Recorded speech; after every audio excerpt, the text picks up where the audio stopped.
இறைவனின் புகழ் பாட இங்கே இது எங்கள் பல கோடி துறையெல்லாம் கடந்தவனே உன் துணை ஒன்றே நாம் தேடி இறைவனின் புகழ் பாட இங்கே இது எங்கள் பல கோடி துறையெல்லாம் கடந்தவனே உன் துணை ஒன்றே நாம் தேடி மறை பொருளானவனே உன்னை மனங்களில் சிறை வைத்தோ மறை பொருளானவனே உன்னை மனங்களில் சிறை வைத்தோ குறையுள்ள கோவிலிலே உன்னை கொண்டு நாம் குடி வைத்தோம் இறைவனின் புகழ் பாட இங்கே இதயங்கள் பல கோடி துறையெல்லாம் கடந்தவனே உன் துணை ஒன்றே நாம் தேடி.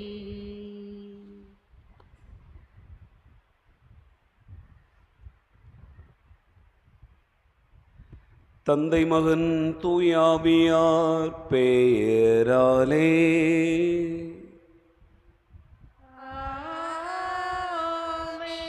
நம் ஆண்டவராகிய இயேசு கிறிஸ்துவின் அருளும் கடவுளின் அன்பும் தூயாவியாரின் நட்புறவும் உங்கள் அனைவரோடும் இருப்பதாக.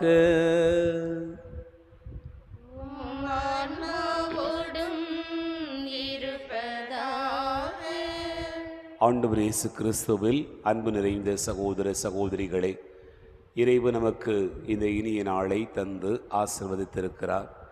ஆண்டவருக்கு நன்றி கூறுவோம். இந்த நாளில் நடைபெறுகிற அனைத்து செயல்களிலும் ஆண்டவருடைய கரம்தாமே உடனிருந்து நம்மை வழிநடத்திட நாம் வேண்டுவோம். நாம் இணைந்து ஜெபிக்கிற இந்த பலியை இறைவன் ஏற்றுக்கொள்ள தடையாயிருக்கிற நம்முடைய பாவங்கள் பலவீனங்களுக்காக மனம் வருந்துவோம். ஆண்டவரிடத்திலே மன்னிப்பு கேட்போம். எல்லாம் வல்ல இறைவனிடமும் சகோதர சகோதரிகளே உங்களிடமும் நான் பாவியனை ஏற்றுக்கொள்கிறேன். ஏனெனில் சிந்தனையாலும் சொல்லாலும் செயலாலும் கடமையில் தவறியதாலும் பாவங்கள் பல செய்தேன். என் பாவமே என் பாவமே என் பெரும்பாவமே. ஆகையால் எப்பொழுதும் கனியான புனித மரியாதையும் வானதூதர் புனிதர் அனைவரையும் சகோதர சகோதரிகளை உங்களையும் ஆண்டவரிடம் எனக்காக வேண்டிக் கொள்ள மன்றாடுகிறேன். எல்லாம் வல்ல இறைவன் நம் மீது இரக்கம் வைத்து நம் பாவங்களை மன்னித்து நம்மை நிலைவாழ்வுக்கு அழைத்து செல்வாராக. ஆமென். உள்ளம் நொறுங்கி வருந்துவோரை நலமாக்க அனுப்ப பெற்ற ஆண்டவரே இரக்கமாயிரும். ஆண்டவரே இரக்கமாயிரும். பாவிகளை தேடி வந்த கிறிஸ்துவே இரக்கமாயிரும். கிறிஸ்துவே இரக்கமாயிரும். தந்தையின் வலப்பக்கம் வீற்றிருந்து எங்களுக்காக பரிந்து பேசுகின்ற ஆண்டவரே இரக்கமாயிரும். ஆண்டவரே இரக்கமாயிரும். மன்றாடுவோமாக. ஆண்டவரே, உமது இரக்கத்தில் நம்பிக்கை வைத்து உம்மை மன்றாடு மக்களோடு உடனிருந்து அவர்களை கனிவுடன் காத்தருளும். அதனால் பாவ மாசுகளிலிருந்து தூய்மைப்படுத்தப்பட்ட அவர்கள் புனித வாழ்வில் நிலைத்திருந்து உமது வாக்குறுதியின் உரிமையாளர்களாய் திகழ்வார்களாக. உம்மோடு தூயாவியாரின் ஒன்றிப்பில் இறைவனாய் என்றென்றும் வாழ்ந்து ஆட்சி செய்கின்ற அவர் வழியாக உம்மை மன்றாடுகிறோம்.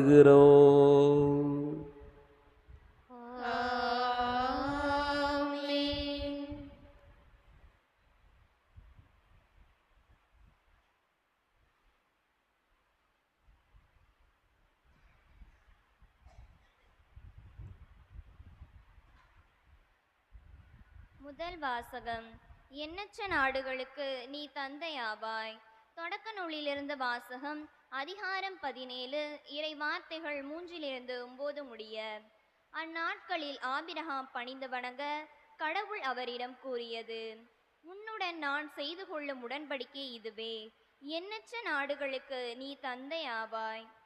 இனி உன் பெயர் ஆபிராம் அன்று, ஆபிரகாம் என்ற பெயரால் நீ அழைக்கப்படுவாய். ஏனெனில் எண்ணற்ற நாடுகளுக்கு உன்னை நான் மூதாதையாக்குகிறேன். மிக பெருமளவில் உன்னை பழுகச் செய்வேன். உன்னிடமிருந்து நாடுகளை உண்டாக்குவேன். உன்னிடமிருந்து அரசர்கள் தோன்றுவர்.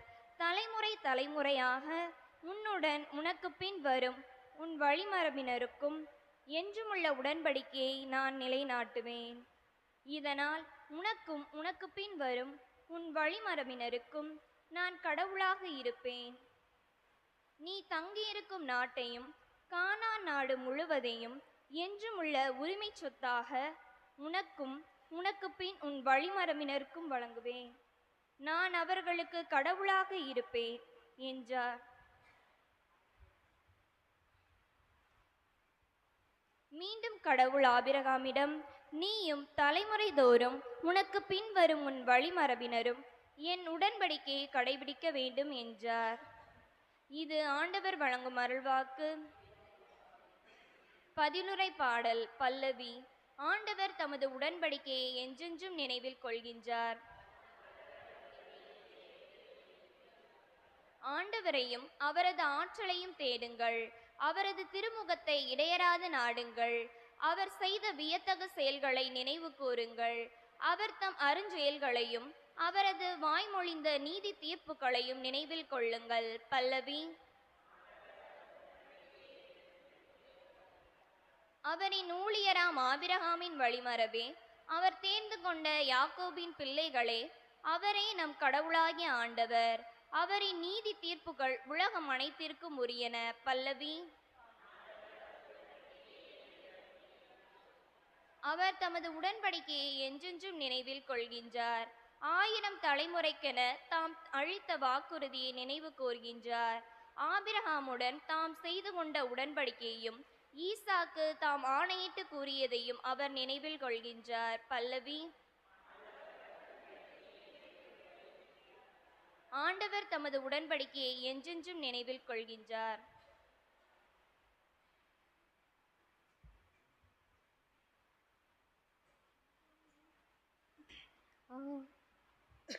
ஆயன் தன் மந்தையை காப்பது போல ஆண்டவர் நம்மை காக்கின்றார். ஆயன் தன் மந்தையை காப்பது போல ஆண்டவர் நம்மை காக்கின்றார். உங்கள் இதயத்தை கடினப்படுத்தி கொள்ளாதீர்கள்.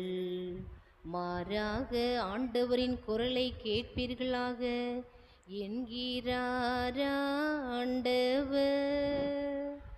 ஆயன் தன் மந்தையை காப்பது போல ஆண்டவர் நம்மை காக்கின்றார். ஆண்டவர் உங்களோடு இருப்பாராக. மனோடும் இருப்பாராக. தூய யோவான் எழுதிய நற்செய்தியிலிருந்து வாசகம். ஆண்டவரே மாட்சி உமக்கே.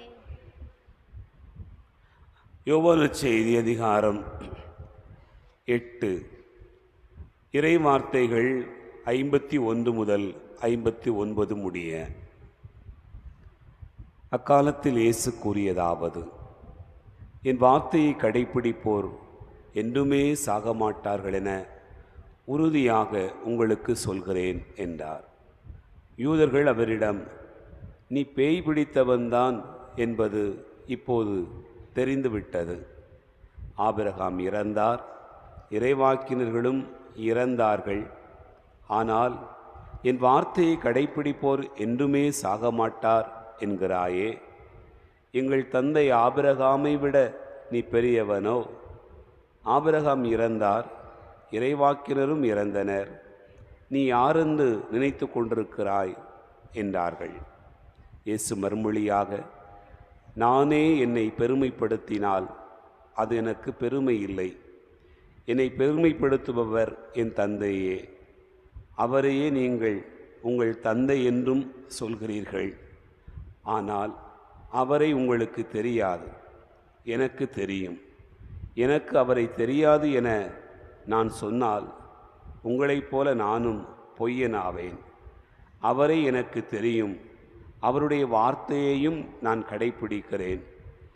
உங்கள் தந்தை ஆபிரகாம் நான் வரும் காலத்தை காண முடியும் என்பதை முன்னிட்டு பேருவகை கொண்டார். அதனை கண்டபோது மகிழ்ச்சியும் கொண்டார் என்றார். யூதர்கள் அவரை நோக்கி, உனக்கு இன்னும் 50 வயது கூட ஆகவில்லை, நீ ஆபிரகாமை கண்டிருக்கிறாயா என்று கேட்டார்கள். இயேசு அவர்களிடம், ஆபிரகாம் பிறப்பதற்கு முன்பே நான் இருக்கிறேன் என உறுதியாக உங்களுக்கு சொல்கிறேன் என்றார். இதை கேட்ட அவர்கள் அவர் மேல் எரிய கற்களை எடுத்தார்கள். ஆனால் இயேசு மறைவாக நழுவி கோவிலிருந்து வெளியேறினார்.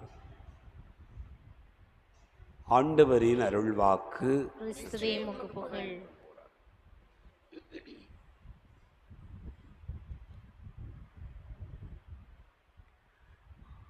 ஆண்டவர் இயேசு கிறிஸ்துவில் அன்பு நிறைந்த சகோதரர்களே, சகோதரிகளே,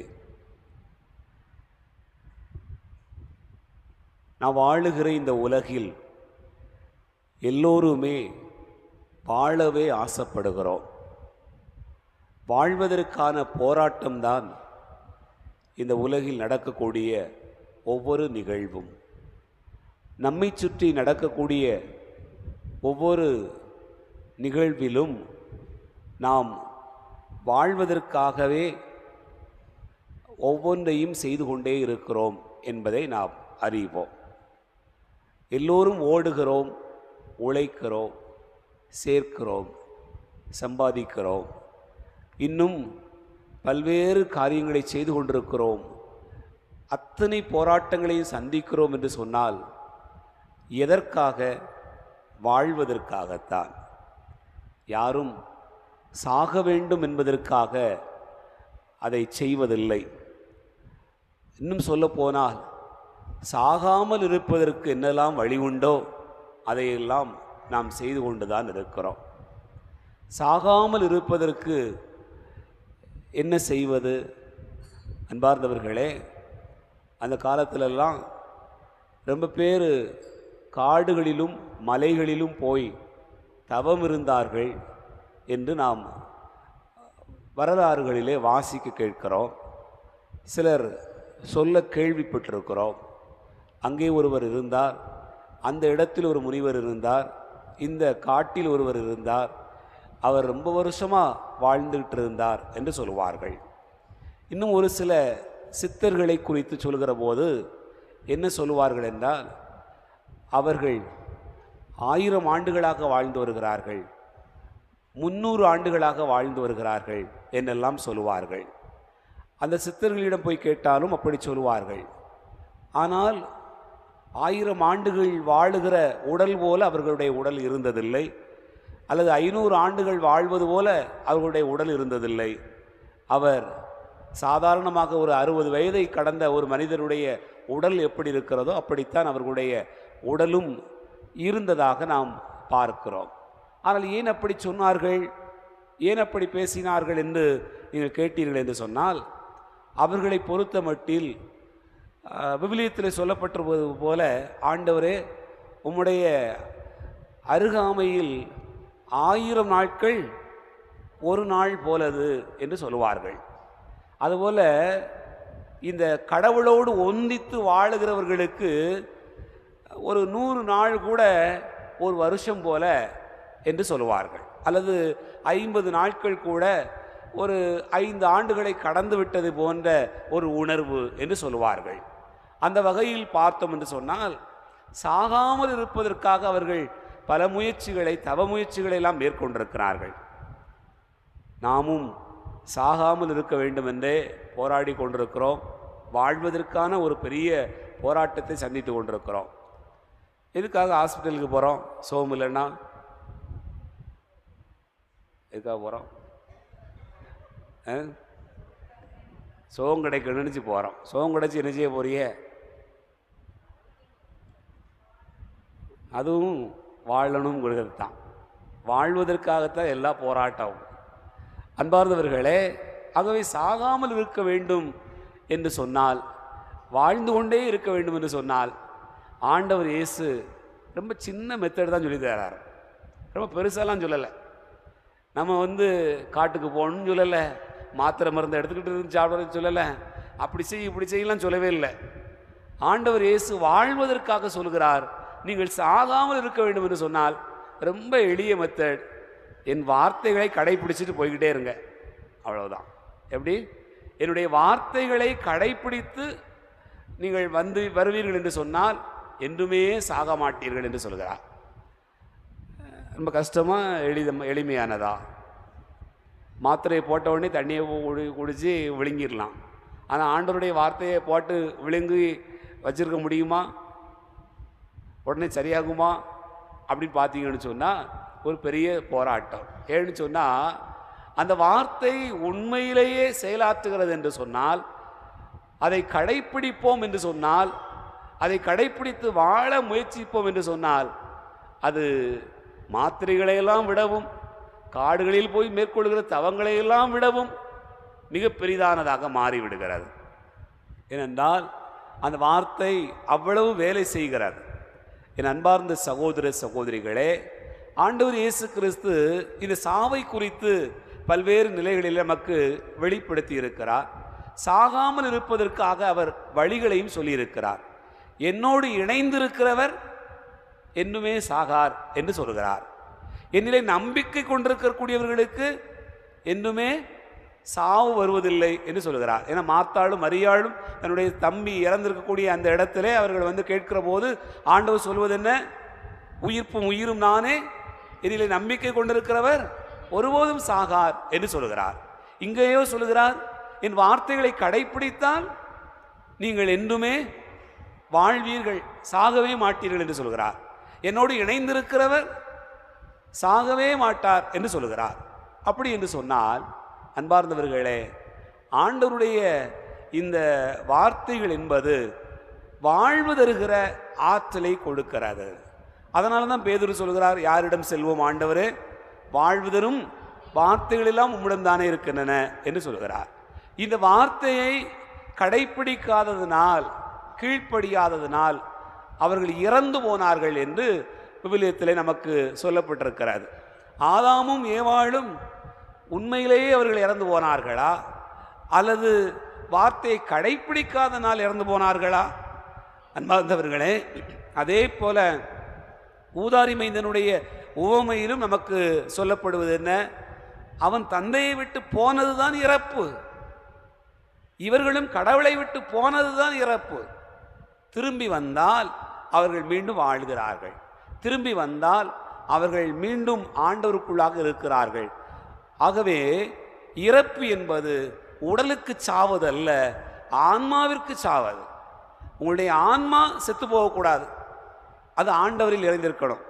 அதனால தான் ஆபிரகாம் இன்னும் வாழ்கிறார். ஆபிரகாமுடைய உடல் செத்து போயிருக்கிறார், அவர் இன்னும் வாழ்கிறார். அவருடைய பேச்சு இன்னும் இருக்கிறது, அவருடைய நினைவுகள் இன்னும் அழிக்கப்படாமல் இருக்கிறது என்று சொன்னால், அவர் இன்னும் வாழ்கிறார் என்று சொன்னால், அவர் ஆண்டவருக்கு வாழ்ந்ததால், அவருக்கு கீழ்ப்படிந்திருந்ததால், அவருடைய வார்த்தையை உள்ளத்தில் ஏற்றுக்கொண்டு பயணித்ததனால் இன்றும் வாழ்கிறார். அதனால தான் யூதர்களுக்கும் இயேசுவுக்கும் இடையே நிறைய வாக்குவாதம் வருகிறது. அந்த வாக்குவாதத்தில் ஆண்டவர் இயேசு அவர்களுக்கு சொல்வது என்ன? ஆபிரகாம் கடவுளுடைய கட்டளைகளை கடைப்பிடித்து பயணித்ததால் அவர் வாழ்கிறார் என்று சொல்கிறார்.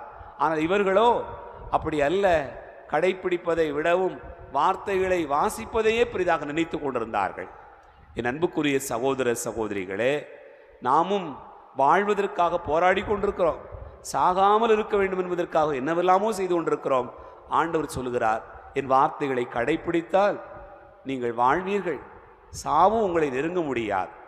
காலந்தோறும் நாம் நினைவு கூறப்பட வேண்டும் என்று சொன்னால் கடவுளுடைய கட்டளைகளை கடைப்பிடித்து வாழ்வதுதான் என்பதை இந்த நாட்கள் நமக்கு நினைவூட்டி கொண்டே இருக்கிறது. அதனால தான் இது தவக்காலத்தில் ஜெபம் செய்யுங்க, நோன்பிருங்க, தர்மம் செய்யுங்க. இதெல்லாம் எதற்காக? நீங்கள் என்னை கடைப்பிடித்து வருகிறீர்களா என்று ஒவ்வொரு முறையும் ஆய்வு செய்து கொள்வதற்காக. என்னை நோக்கி ஆண்டவரே ஆண்டவரே என்று சொல்பவரெல்லாம் விண்ணரசில் நுழைவதில்லை, கடைப்பிடித்து வாழ்பவரே நுழைவார்கள். யார் என்னுடைய தாய், யார் என்னுடைய சகோதரர்? கடைப்பிடித்து வாழ்கிறவர் தான் என்னுடைய தாய், சகோதரர், சகோதரி என்று சொல்கிறார். ஆக ஆண்டவருடைய வார்த்தைகளை நாம் வாழ்வோம் என்று சொன்னால் நமக்கு சாவு என்பதில்லை. நாம் அவருடைய சகோதர சகோதரிகளாக இருப்போம், நாம் விண்ணகத்துக்குரிய மக்களாக இருப்போம் என்பதையே இந்த காலங்கள் நமக்கு நினைவூட்டுகிறது. சிந்திப்போம். ஆமென்.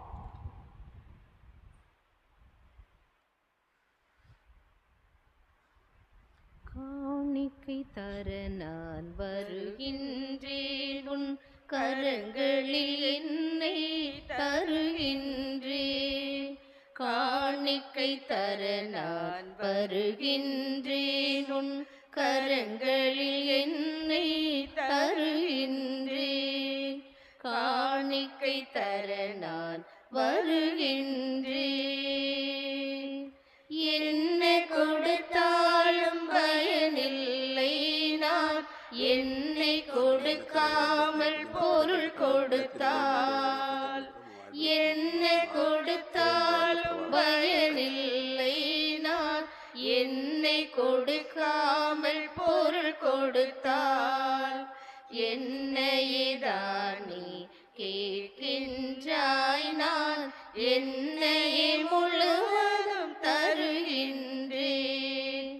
என்னையேதான் நீ கேட்கின்றாய், நான் என்னையே முழுவதும் தருகின்றேன்.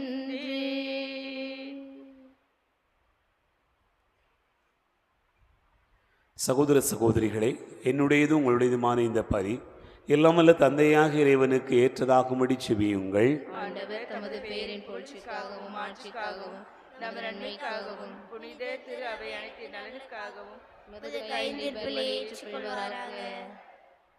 ஆண்டவரே, உமக்கு ஒப்பு கொடுக்கப்படும் இப்பலிப்பொருட்களை கனிவுடன் கண்ணோக்கி அருள உம்மை வேண்டுகின்றோ. அதனால் இவை எங்கள் மனமாற்றத்துக்கும் உலகம் முழுவதன் மீட்புக்கும் பயன்பட வேண்டும் என்று எங்கள் ஆண்டவராகிய கிறிஸ்து வழியாக உம்மை மன்றாடுகிறோ.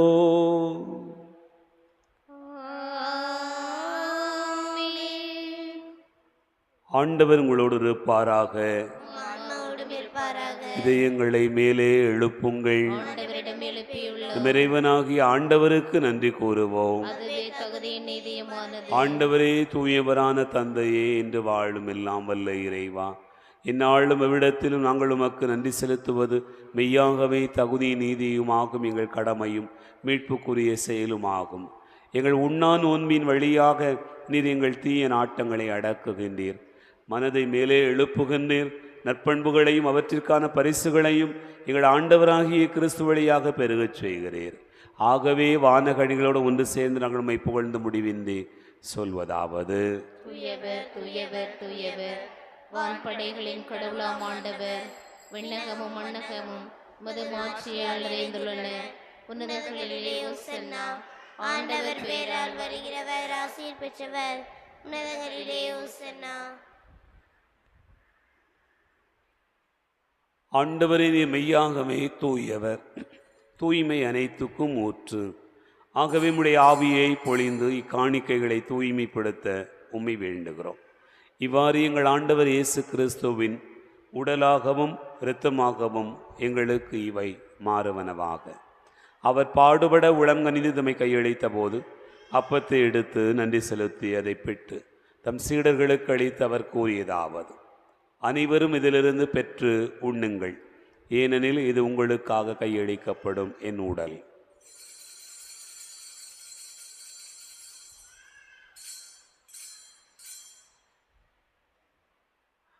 அவ்வண்ணமே இரவு விருந்து அருந்திய பின் கிண்ணத்தை எடுத்து மீண்டும் உமக்கு நன்றி கூறி தம் சீடர்களுக்கு அளித்தவர் கூறியதாவது: அனைவரும் இதிலிருந்து பெற்று பருகுங்கள், ஏனெனில் இது புதிய நிலையான உடன்படிக்கைக்குரிய என் இரத்தத்தின் கிண்ணம். இது பாவ மன்னிப்புக்கென்று உங்களுக்காகவும் பலருக்காகவும் சிந்தப்படும். இதை நினைவாகச் செய்யுங்கள்.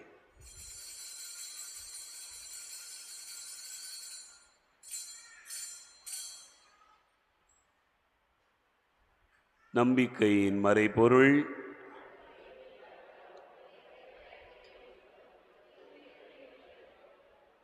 ஆகவே ஆண்டவரே, நாங்கள் கிறிஸ்துவின் இறப்பினை உயிர்ப்பினை நினைவு கூர்ந்து வாழ்வு தரும் அப்பத்தையும் மீட்பளிக்கும் கிண்ணத்தையும் உமக்கு ஒப்புக் கொடுக்கிறோம்.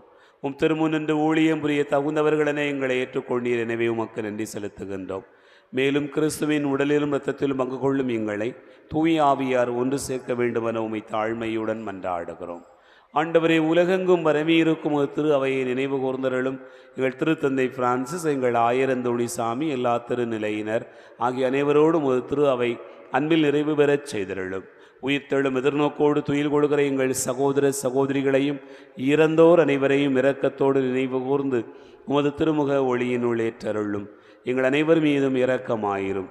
கடவுளின் கன்னித்தாயான புனித மரியா, அவருடைய கடவரான புனித யோசேப்பு, புனித திருத்தூதர்கள், இவ்வுலகில் உமக்கு உகந்தவராய் இருந்தோர் ஆகிய புனிதர் அனைவருடனும் நாங்கள் நிலை வாழ்வில் பங்கு கொள்ளும் தகுதி பெற்று உம் திருமகன் இயேசு கிறிஸ்து வழியாக உம்மை புகழ்ந்தேத்து மரமருள உம்மை மன்றாடுகிறோம்.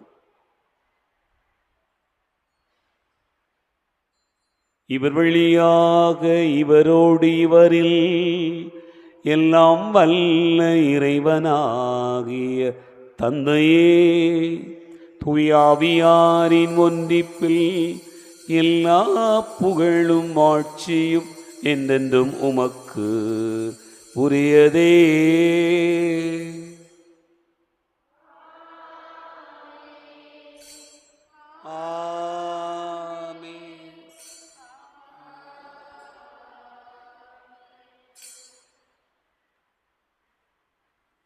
நம் ஆண்டவர் இயேசு கிறிஸ்து கற்றுக் கொடுத்தவாறு விண்ணக தந்தையை நோக்கி ஜெபிப்போம். எங்கள் தந்தையே, மது பெயர் துயரென போற்ற பெறுக, மது ஆட்சி வருக, மது திருவுளம் விண்ணுலகில் நிறைவேறுவது போல மண்ணுலகில் நிறைவேறுக. எங்கள் அன்றாட உணவை இன்று எங்களுக்கு தாரும். எங்களுக்கு எதிராக குற்றம் செய்வோரை நாங்கள் மன்னிப்பது போல எங்கள் குற்றங்களை மன்னியும்.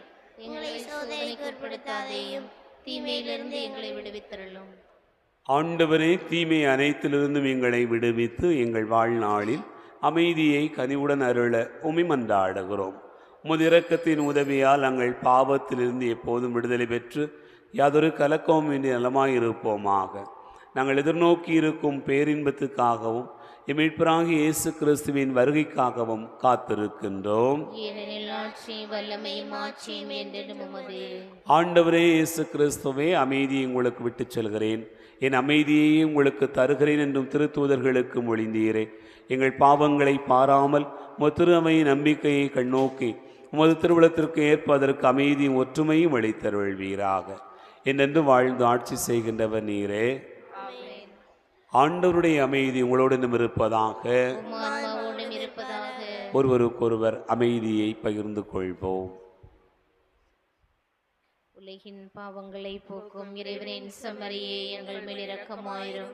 உலகின் பாவங்களை போக்கும் இறைவனின் செம்மறியே, எங்கள் மேல் இரக்கமாயிரும். உலகின் பாவங்களை போக்கும் இறைவனின் செம்மறியே, எங்களுக்கு அமைதி அளித்தருளும்.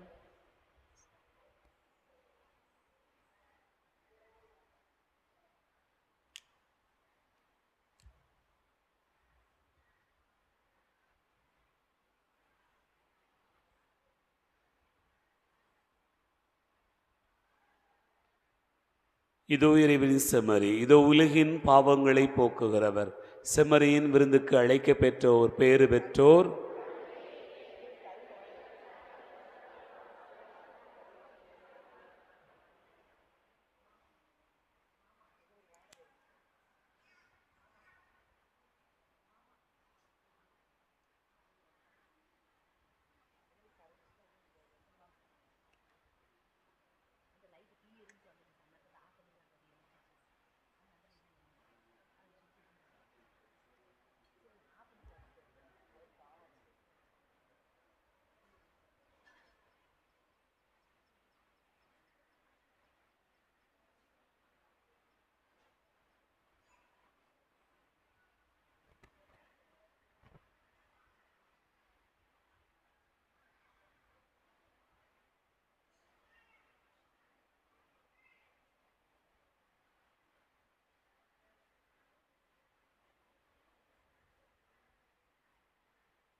உறவை வளர்க்கும் விருந்தாக பிறந்த வானின் அமுதேவா, உறவை வளர்க்கும் விருந்தாக பிறந்த வானின் அமுதேவா, செடியை பிரிந்த கொடியாக மடிந்து அழிந்து போகாமல், செடியை பிரிந்த கொடியாக மடிந்து அழிந்து போகாமல், இணைந்த கொடியாய் புவியினரை அணைக்கும் இனிய விருந்தேவா, உறவை வளர்க்கும்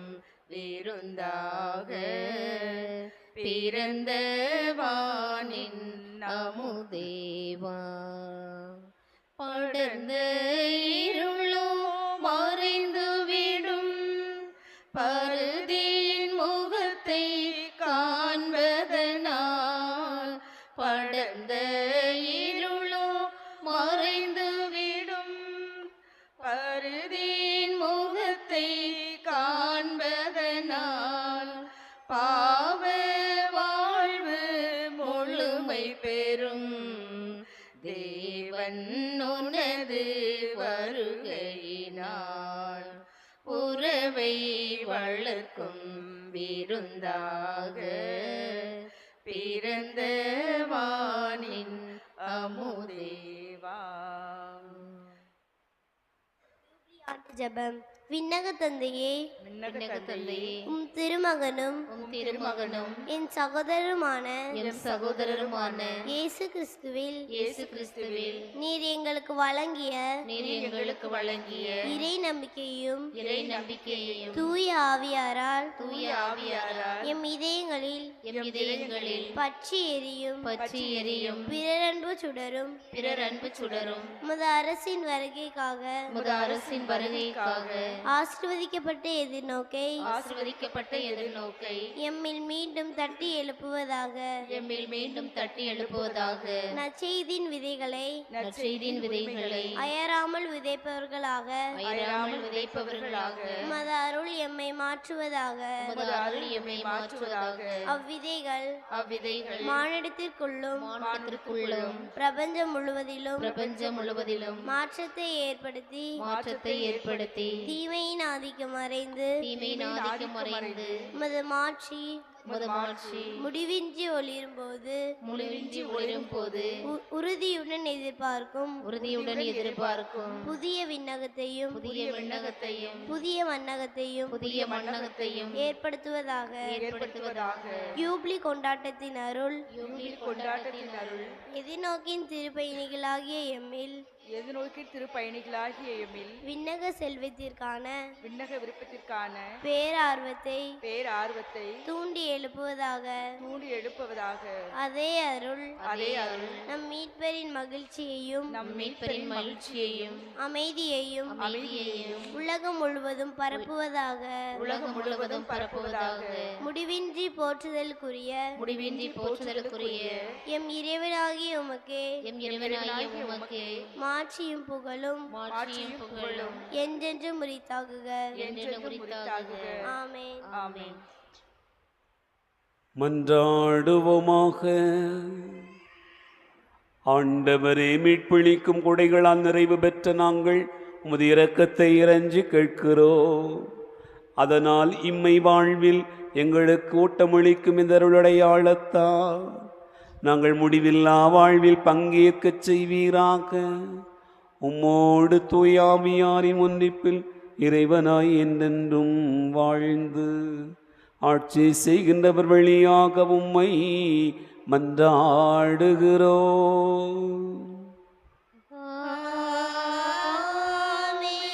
ஆண்டவர் உங்களோடு இருப்பாராக.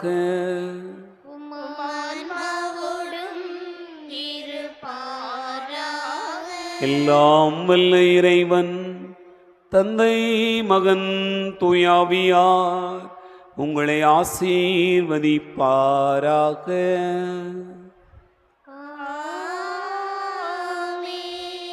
சென்று வாழுவோம். திருப்பலி நிறைவேறிற்று.